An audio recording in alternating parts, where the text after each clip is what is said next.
आज हम एक ऐसी बीमारी के बारे में बात करेंगे जो बहुत ही कॉमन हो गई है, हर घर में ये बीमारी मिल जाएंगी।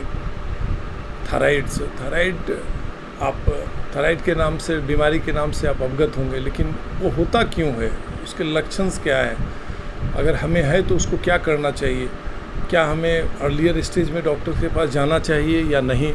इस पर हमारे साथ बात करेंगे मशहूर फिजिशियन डॉक्टर दिवाकर तेजस्वी, जो कि दिवाकर तेजस्वी सर थायराइड्स के स्पेशलिस्ट माने जाते हैं। तो हम उनसे पूछेंगे कि सर थायराइड्स के बारे में आप लोगों को बताएं,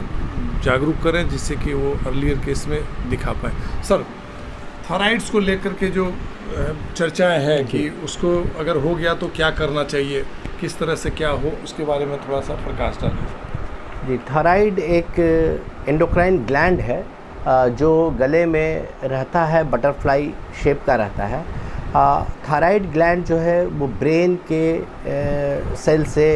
स्टिमुलेट होता है, थायराइड स्टिमुलेटिंग हार्मोन कहते हैं, उसके द्वारा प्रोडक्शन फिर कितना हार्मोन का होना है वो ग्लैंड प्रोड्यूस करता है। कभी कभी क्या होता है कि थायराइड ग्लैंड में थायराइड हार्मोन की जितनी मात्रा ट्राईआयोडोथायरोनिन T3 T4 जो थायराइड हार्मोन होते हैं उनकी मात्रा जितनी रहनी चाहिए उससे कम शरीर में बन पाता है, उसे हाइपोथायराइड की स्थिति कहते हैं। हाइपोथायराइड की स्थिति जब किसी में आती है तो वो परेशानियों का सबब बन सकता है। मुख्यतः हाइपोथायराइड होने से कमज़ोरी होती है, शरीर में सूजन हल्की लगती है, हार्ट के मसल्स भी वीक होते हैं, रिप्रोडक्टिव ऑर्गन्स जो होता है जैसे जिसमें कि जो हार्मोन निकलते हैं रिप्रोडक्टिव के लिए, सेक्सुअल हार्मोन निकलते हैं फीमेल में, वो थायराइड की कमी से फिर उसमें भी कमियां आती हैं, परिवर्तन आता है और उसमें भी इनफर्टिलिटी की केस, बांझपन की केस होती है। तीसरी चीज़ होती है ब्रेन के सेल्स को डेवलपमेंट के लिए, और विशेषकर फीटस में जो गर्भ में बच्चा पल रहा है, अगर माँ को हाइपोथायराइड है और थायराइड हार्मोन की मात्रा ब्लड में कम है तो उसके डेवलपमेंट पर भी असर करता है, जो बच्चे का डेवलपमेंट हो रहा है, और उसमें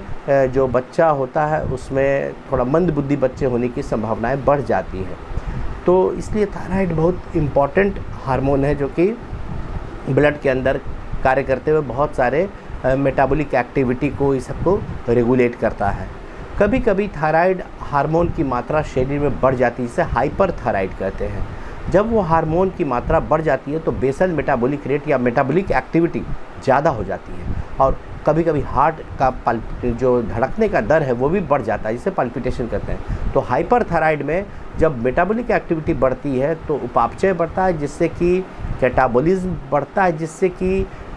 शरीर दुबला पतला होने लगता है, और उसके साथ साथ हार्ट का रेट भी बढ़ा रहता है, धड़कन बढ़ी रहती है, और कमजोरी लगते रहती है, थकान लगते रहती है। ये हाइपरथायराइड के लक्षण होते हैं। जिस किसी भी व्यक्ति को हाइपो या हाइपरथायराइड के लक्षण आ रहे हैं उन्हें अपने ब्लड की जांच करा लेनी चाहिए, और समय रहते चिकित्सीय देखरेख में यदि उनकी दवाइयाँ चलती हैं तो पूर्णतः नॉर्मल जीवन यापन कर सकते हैं। और विशेषकर गर्भवती महिलाओं में तो अवश्य है कि थायराइड का रेगुलेटेड मात्रा एकदम थायराइड हार्मोन की जड़ है, क्योंकि जो गर्भ में पल रहे बच्चे पर उसका कोई असर, कोई अगर थायराइड की कमी है तो उसे समय रहते दूर की जाए, और जिससे कि बच्चे पर कोई असर न पड़े।